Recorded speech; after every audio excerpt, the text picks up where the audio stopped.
El sol se alzaba sobre las colinas áridas del territorio fronterizo, tiñendo la arena con un brillo dorado, que parecía burlarse del dolor humano. En medio de ese paisaje desolado, una mujer de luto se arrodillaba junto a una pequeña cruz de madera. Su vestido negro estaba cubierto de polvo, su rostro surcado por el cansancio y la tristeza. Era Margaret Hale, una viuda de 30 años que había perdido todo lo que alguna vez amó. Su esposo había muerto defendiendo su rancho durante un ataque de bandidos. Y ahora, la muerte se había llevado también a su única hija, Emily, una niña de apenas 7 años. La enfermedad había sido rápida. En 2 días la fiebre la consumió, y ningún remedio de los colonos sirvió para salvarla. Margaret había luchado contra la esperanza hasta el último suspiro de la niña, y cuando ese silencio final cayó sobre la cabaña, algo dentro de ella se quebró para siempre. Los vecinos del asentamiento, un pequeño grupo de familias que vivían a orillas del territorio comanche, se ofrecieron a ayudarla a enterrar el cuerpo. Pero ella se negó. «No, déjenme hacerlo sola», dijo con una voz que no parecía humana, sino salida del mismo abismo del dolor. Algunos hombres intentaron insistir, por compasión más que por terquedad. Sin embargo, la mirada de Margaret era tan firme, tan desgarradora, que nadie se atrevió a acercarse más. Así, con sus propias manos temblorosas, comenzó a cavar la tierra endurecida detrás de su cabaña, en el mismo lugar donde había prometido plantar un jardín para su hija. Cada golpe de la pala resonaba como un lamento en el aire caliente. Las lágrimas se mezclaban con el polvo, y el sudor con la desesperación. El viento del desierto soplaba con fuerza, levantando remolinos de arena que parecían susurrar plegarias antiguas. El sol caía a plomo, y Margaret, agotada, seguía cavando, impulsada solo por el amor y la promesa rota de una vida mejor. De pronto, entre los matorrales que bordeaban el horizonte, una figura montada en un caballo apareció. Los colonos que observaban desde lejos se pusieron tensos. Era un guerrero comanche, cubierto con pieles y plumas, su rostro marcado por pinturas de guerra. Nadie sabía si venía en son de paz o de amenaza. Margaret lo vio acercarse y sintió el miedo subirle por el cuerpo. Los colonos no habían olvidado los ataques pasados, ni las tensiones entre las tribus y los asentamientos blancos. Sin embargo, el hombre no traía lanza ni arco en la mano, sino una expresión que nadie pudo descifrar. El guerrero desmontó lentamente y se acercó con paso firme. La gente contuvo el aliento. Margaret, aún con la pala entre las manos, se levantó como una sombra, lista para defender lo único que le quedaba: la dignidad de enterrar a su hija con sus propias manos. «No te acerques», dijo ella con voz quebrada pero firme. El comanche no respondió, solo la miró. Luego miró la tierra a medio cavar, el pequeño cuerpo envuelto en una manta, y finalmente tomó la pala de sus manos. Un murmullo recorrió a los espectadores. Nadie se atrevió a moverse. El guerrero comenzó a cavar en silencio, con fuerza, con respeto. No dijo palabra alguna, y Margaret, desconcertada, lo observó sin entender. Durante largos minutos, solo se escuchó el sonido del metal rompiendo la tierra y el susurro del viento. Cuando el hoyo fue lo suficientemente profundo, el comanche dejó la pala a un lado y dio un paso atrás. Su mirada se cruzó con la de la mujer, y en ese instante, algo invisible pasó entre ellos. Una comprensión que no necesitó palabras. El dolor reconoció al dolor. Margaret se arrodilló y colocó a su hija dentro de la tumba, con una ternura que heló los corazones de todos los presentes. Cerró los ojos, murmuró una oración apenas audible, y luego, sin decir nada, tomó un puñado de tierra y lo dejó caer sobre el pequeño cuerpo. El comanche, con un gesto solemne, hizo lo mismo.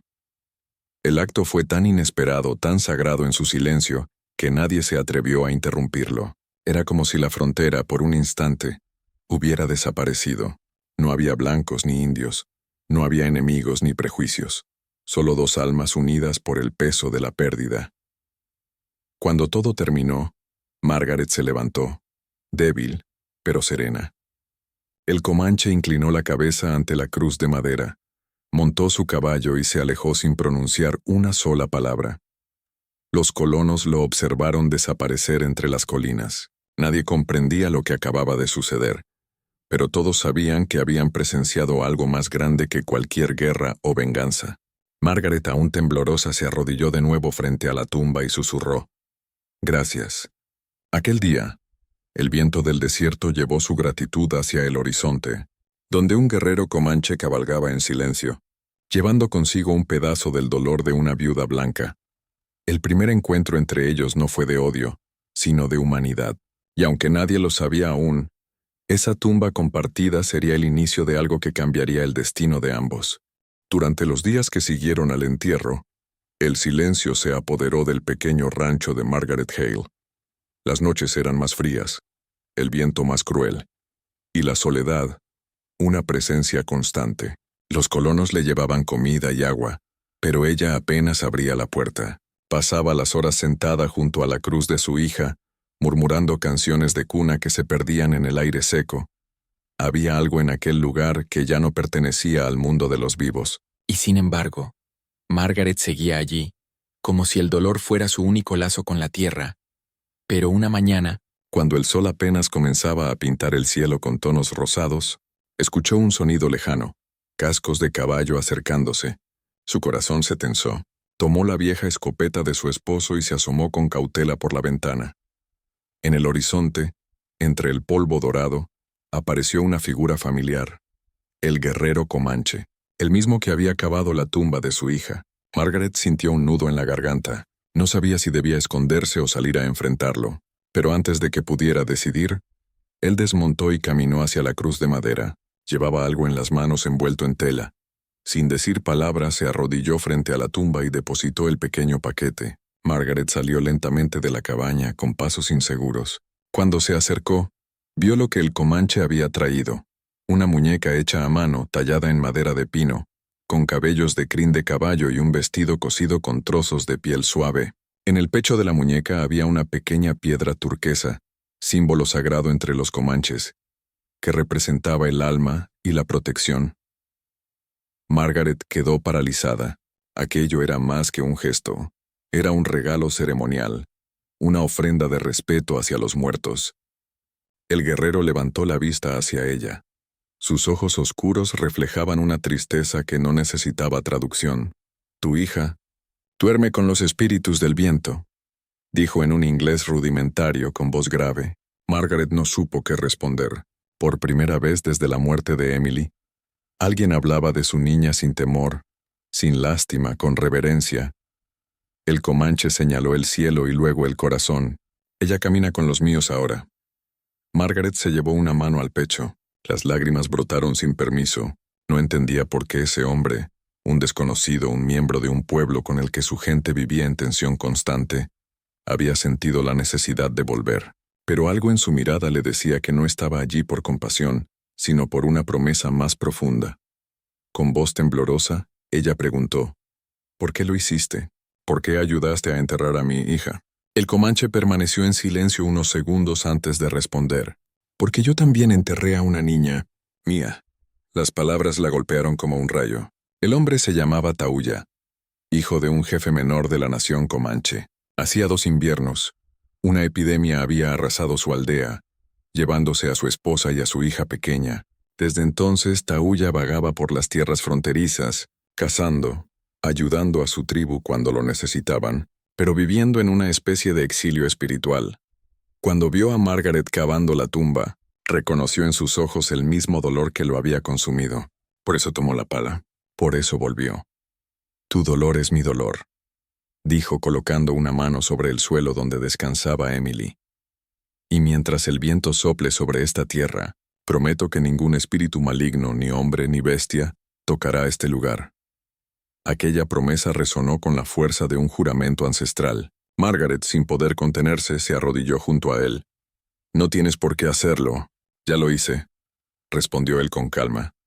Durante un largo momento, ambos permanecieron en silencio, mirando la cruz que el viento balanceaba suavemente. Era como si los dos estuvieran hablando sin palabras, comunicándose en un lenguaje que solo conocen los que han perdido a quienes aman. Antes de marcharse, Tauya dejó una pluma de águila sobre la cruz. «Es señal de protección. Ningún espíritu malvado cruzará donde la pluma caiga». Luego montó su caballo y partió sin mirar atrás, dejando a Margaret sola una vez más. Aunque algo dentro de ella había cambiado. Por primera vez en semanas no sintió que el viento la castigara, sino que la abrazaba. Esa noche, encendió una vela junto a la cruz y colocó la muñeca al pie de la tumba. Se arrodilló, cerró los ojos y susurró: «Si de verdad puedes oírme, Emily, el hombre que vino hoy, creo que los espíritus te lo enviaron». Desde entonces Margaret empezó a ver al guerrero comanche de vez en cuando, a la distancia. Lo veía patrullar las colinas, cazar ciervos o simplemente observar el horizonte. Nunca se acercaba demasiado, pero su presencia era como una sombra protectora. Los colonos comenzaron a hablar de él. El Comanche del viento lo llamaban, porque parecía surgir de la nada cada vez que el peligro se acercaba. Una noche, un grupo de forajidos intentó asaltar la granja de Margaret, creyendo que al estar sola, sería un blanco fácil. Pero antes de que pudieran forzar la puerta, un silbido cortó el aire. Desde las sombras una flecha se clavó en el suelo, tan cerca que los hombres huyeron espantados. Cuando Margaret salió, vio a lo lejos la silueta de Tauya, iluminada por la luna. Él había cumplido su promesa. Los días siguientes, Margaret comenzó a dejarle ofrendas discretas en una piedra cercana: un trozo de pan, un poco de agua, una flor seca. Y a veces encontraba en su lugar señales de que él había estado allí: una piedra pulida, una huella fresca o una nueva pluma junto a la tumba. Era una relación silenciosa, tejida con respeto, dolor y algo más profundo que la gratitud. Margaret ya no lloraba sola. Esa promesa hecha frente a una tumba bajo el sol del desierto uniría para siempre a dos almas que habían perdido todo, y que sin saberlo aún, estaban a punto de descubrir que el amor puede renacer incluso en la tierra del duelo. Los días se convirtieron en semanas, y el silencio del desierto volvió a reinar sobre el pequeño asentamiento. Pero algo en el aire había cambiado. Los colonos lo sentían. El viento traía consigo una tensión extraña, un presentimiento que hacía que hasta los perros guardaran silencio al anochecer. Margaret, aunque seguía viviendo en soledad, ya no era la misma mujer que había cavado la tumba de su hija con las manos desnudas. Desde aquel encuentro con Tauya, el guerrero comanche, algo dentro de ella se había transformado. Había aprendido a leer las señales del viento, a escuchar los susurros del fuego por la noche, y a comprender que la frontera no era solo una línea entre tierras, sino entre mundos, entre almas que buscaban redención. Una tarde, mientras recogía leña, notó que el aire se había vuelto pesado. Las aves habían desaparecido, y el cielo tenía un tono rojizo como si presintiera sangre. En la distancia, escuchó el eco de cascos de caballo, muchos, avanzando a gran velocidad. Su corazón dio un salto. Corrió hacia la colina más alta y lo vio. Un grupo de forajidos, bandidos blancos que merodeaban los caminos del oeste, se acercaba al asentamiento. Eran una docena, armados y sedientos de saqueo. Margaret bajó corriendo, con el corazón martillando en su pecho.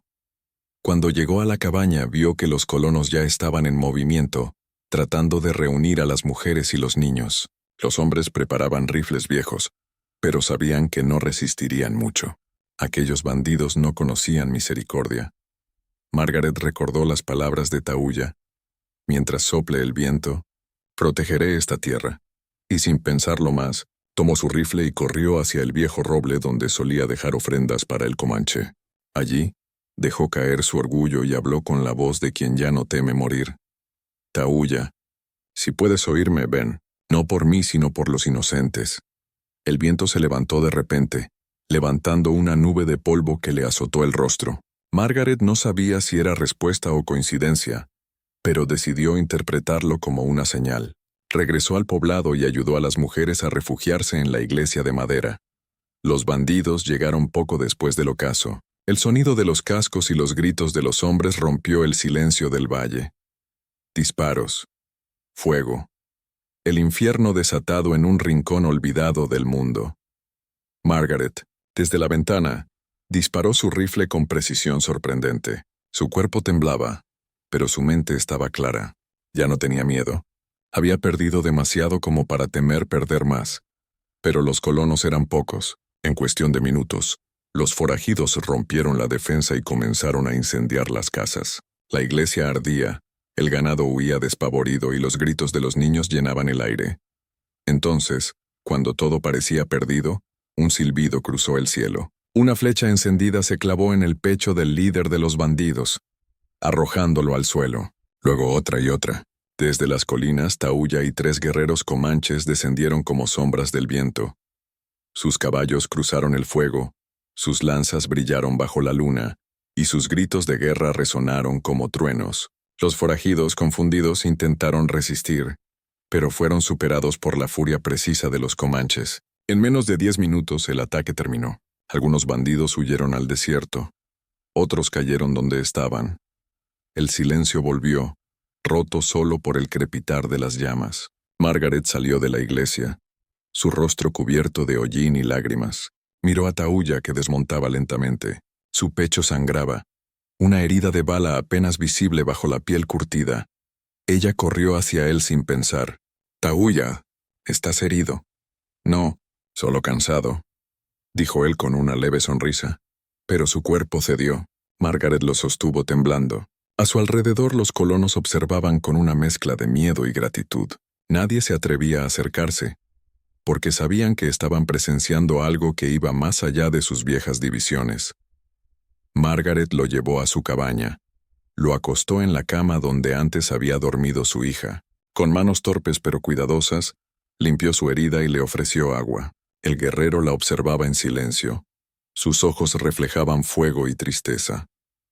«Prometí protegerte», murmuró él, «y lo haré mientras tenga aliento». Ella le tomó la mano. «Ya lo hiciste, Tauya. Salvaste a todos nosotros. Pero ahora, déjame salvarte a ti».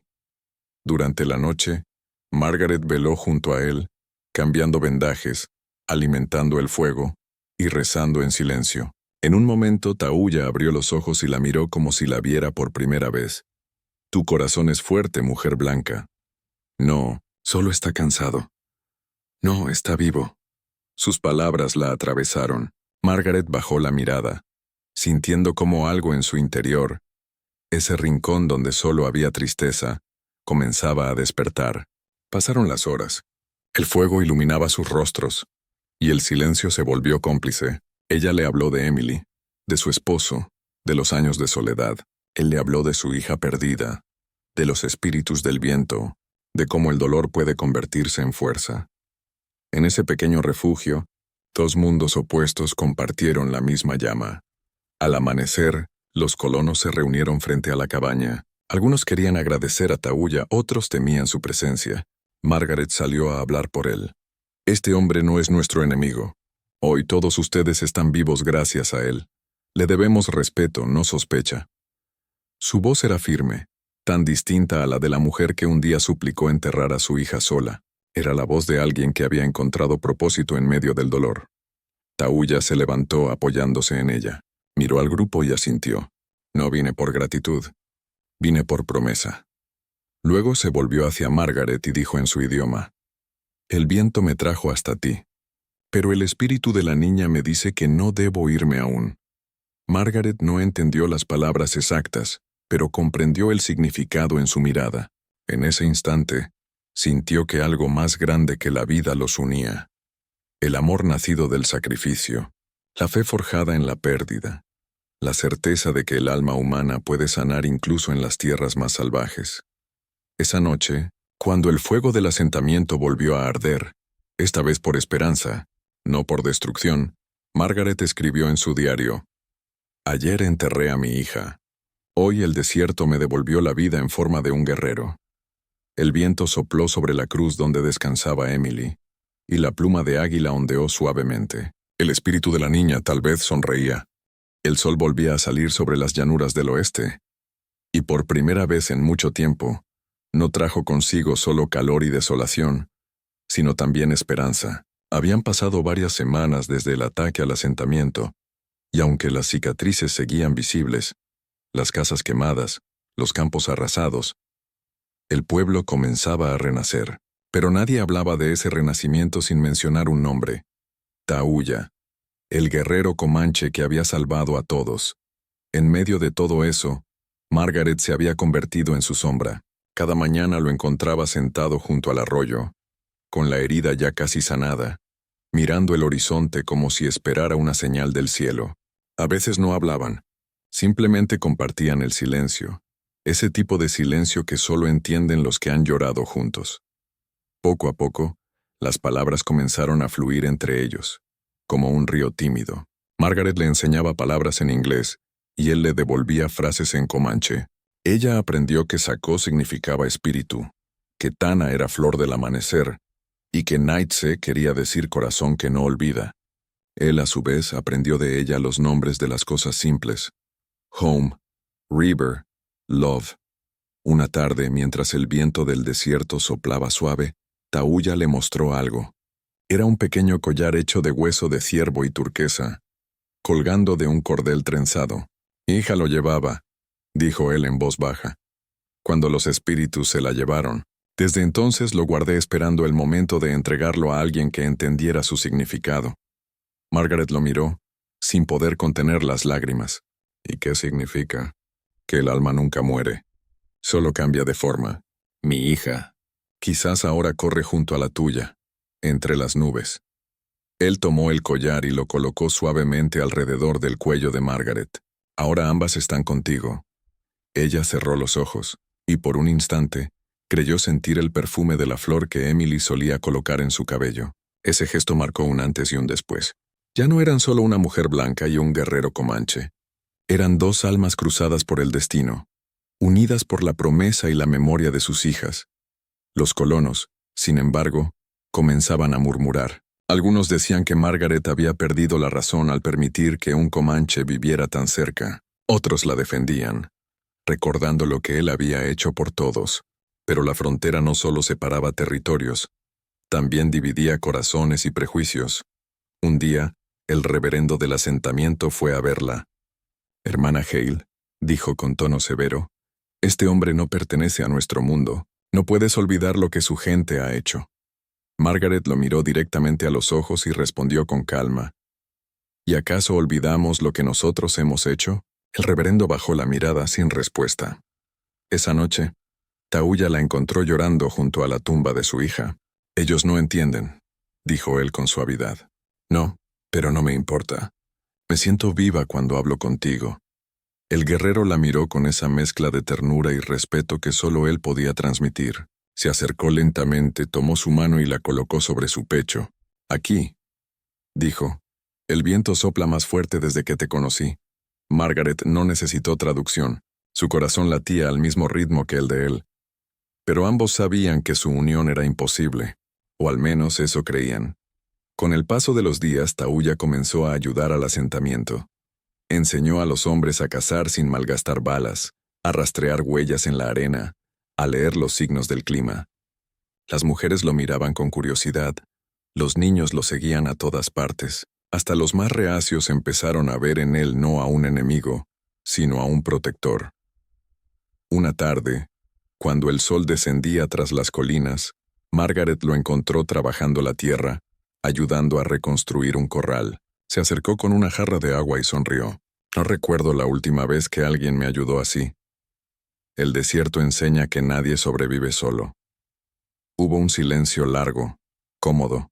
Margaret lo observó y dijo en voz baja, «A veces pienso que el viento te trajo a mí, para reemplazar lo que la muerte me quitó». Tauya negó suavemente. «No reemplazar, sanar». Aquellas palabras la atravesaron como un susurro sagrado. Esa noche, bajo el cielo más estrellado que Margaret recordara, ambos caminaron hasta la tumba de Emily. El desierto estaba en calma. Tauya llevó consigo una vasija de barro con hierbas encendidas. El humo subía al cielo en espirales lentas. «En mi pueblo», explicó, «creemos que el humo lleva los mensajes de los vivos a los espíritus. Hoy le diremos a nuestras hijas que sus padres siguen caminando». Margaret cerró los ojos. Por primera vez no lloró, sintió paz. Entonces Tauya se volvió hacia ella. «Los hombres blancos me temen, y si mi pueblo supiera que vivo entre ustedes, también me rechazarían. Pero yo no pertenezco ya a ninguno, solo al viento, solo a ti». Margaret dio un paso hacia él. «Y yo solo al recuerdo, y a ti». Fue un momento suspendido en el tiempo. Las estrellas parecían inclinarse sobre ellos. El viento soplaba con suavidad. Y el desierto, testigo de tantas muertes, fue también testigo de un amor nacido entre las ruinas. Cuando el amanecer llegó, se habían quedado dormidos junto a la cruz tomados de la mano. El nuevo día no trajo preguntas ni culpas ni temores. Solo la certeza de que a veces los caminos del destino no se eligen, se encuentran en el silencio del dolor compartido. Desde entonces, el asentamiento comenzó a hablar de una historia que parecía leyenda: la viuda blanca y el comanche del viento. Dicen que, cuando el sol cae y el aire del desierto sopla con fuerza, se puede ver a dos sombras caminando juntas hacia el horizonte, como si el amor en su forma más pura hubiera decidido quedarse en esas tierras para siempre. El verano llegó temprano aquel año. El sol del desierto parecía más implacable que nunca, y el aire vibraba con el calor. El asentamiento, sin embargo, florecía lentamente de nuevo. Los campos daban frutos modestos. Las casas reconstruidas volvían a tener risas en su interior, y la vida comenzaba a reclamar lo que la tragedia había intentado arrebatar. Pero en medio de esa aparente calma, una sombra crecía silenciosa. Desde el norte, las tensiones entre colonos y tribus se habían reavivado. Un destacamento militar se acercaba con órdenes de pacificar la región, lo que en el lenguaje del oeste significaba una sola cosa: expulsar o eliminar a los comanches que aún deambulaban por las llanuras. Una tarde, mientras Margaret cuidaba el pequeño jardín que había plantado junto a la tumba de su hija, vio a Tahuya acercarse. Su rostro era grave y su mirada más silenciosa que nunca. «Vienen soldados», dijo simplemente, «con fusiles y miedo en el corazón». Margaret dejó caer las flores que tenía en la mano. «¿Qué harán?» «Buscarán a los míos, y me buscarán a mí». Ella sintió un escalofrío recorrerle el cuerpo. Durante semanas había temido que ese día llegara. Sabía que Tahuya no podría quedarse para siempre, que el mundo no perdonaba los amores que cruzaban las fronteras del odio. «Entonces huye», susurró. «Ve con tu gente antes de que sea tarde». Pero Tahuya negó lentamente. «Mi pueblo ya no es mío. Yo hice una promesa aquí, y el viento no me deja romperla». Margaret lo miró con el corazón apretado. «Tahuya, si te quedas te matarán. Si me voy muere una parte de ti». Sus palabras cayeron como piedras en el alma de ella. No había respuesta posible. Solo el silencio y el viento. Esa noche, mientras el cielo se cubría de estrellas, ambos se refugiaron en la cabaña. Las velas parpadeaban con una luz tenue, y la llama dibujaba sombras en las paredes. Tahuya le contó historias antiguas, de cómo los comanches creían que el alma del guerrero se transformaba en viento, viajando entre montañas, cuidando a los que amaba. Margaret escuchaba con lágrimas contenidas. «¿Y si el viento sopla demasiado lejos?», preguntó ella. «Entonces se lleva consigo las voces de quienes lloran, para que nunca estén solos». Fue una de esas noches que se graban en el alma. Se miraron sin hablar, y el silencio fue una confesión más fuerte que cualquier palabra. Cuando el amanecer se asomó por la ventana, sabían que sería el último día juntos. El sonido de los cascos llegó al mediodía. Los soldados se acercaban, levantando una nube de polvo. Los colonos salieron de sus casas, asustados. Margaret corrió hacia el patio donde Tahuya ya la esperaba. «No hagas nada», suplicó ella. «Déjame hablar». Pero él negó. «No puedo esconderme. Si me atrapan huyendo, pensarán que soy enemigo. Si me ven de pie, quizá me escuchen». Cuando los soldados llegaron, el capitán desmontó con gesto severo. «Estamos buscando a un comanche. Se le ha visto en esta zona». Margaret dio un paso adelante.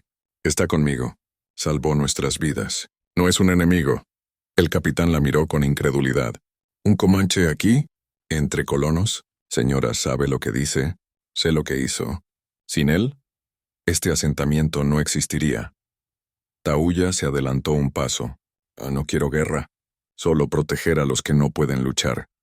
El capitán lo observó con desconfianza. Si eso fuera cierto, no tendría sangre comanche en el rostro. Un silencio tenso se apoderó del lugar. Los colonos, temiendo lo peor, miraban entre Margaret y los soldados. Entonces algo sucedió que ninguno olvidaría jamás. Un niño, el hijo de uno de los colonos, corrió hacia Tahuya y se abrazó a su pierna. «No lo lastimen», Él me salvó cuando los bandidos vinieron. El capitán dudó. Miró a su alrededor. Las mujeres lloraban. Los hombres asentían. Finalmente bajó el arma. El ejército no tiene tiempo para juzgar fantasmas. Pero debe irse, hoy. Tauya inclinó la cabeza. El viento no tiene dueño. Montó su caballo lentamente sin apartar la mirada de Margaret. Ella intentó sonreír, pero las lágrimas traicionaron su rostro. ¿Volverás?, susurró ella. Siempre que sientas el viento tocar tu rostro, estaré contigo. El guerrero alzó una mano, como si despidiera no solo a una mujer, sino a una vida entera. Luego espoleó al caballo y cabalgó hacia el horizonte, perdiéndose entre las colinas doradas. Margaret cayó de rodillas, su corazón dividido entre la gratitud y el vacío. Los colonos la rodearon en silencio. Nadie se atrevió a tocarla. Esa tarde, el viento sopló con una fuerza extraña, cálida, envolvente, como si la tierra misma quisiera consolarla. Pasaron los meses. La vida continuó. El asentamiento prosperó. Y Margaret siguió viviendo sola, aunque ya no en soledad. Cada tarde visitaba la tumba de su hija y hablaba con el viento, como si le contara historias. Un día, mientras limpiaba las flores marchitas del jardín, una sombra cruzó el cielo. Era un águila. En su vuelo, dejó caer algo que brilló al caer sobre la arena, una pluma blanca y una piedra turquesa. Margaret la tomó en sus manos y sonrió. «Lo prometiste», susurró, «y cumpliste». Esa noche escribió en su diario por última vez: «He amado 2 veces. Una me fue arrebatada por la muerte, la otra por el destino. Pero ambas viven en el viento, y cuando el silencio me abrace sé que me llevarán con ellas». Años después, cuando Margaret ya no caminaba por las llanuras, los colonos contaban su historia junto al fuego. Decían que en los días de tormenta, cuando el viento rugía entre las colinas, se escuchaban 2 voces entrelazadas, una femenina, suave como oración, y otra profunda, como eco del trueno, y que sobre la tumba de la niña, la pluma del águila nunca se movía, sin importar cuán fuerte soplara el viento, porque el amor, el verdadero amor, no pertenece a un pueblo ni a una frontera, pertenece al viento, y el viento nunca muere.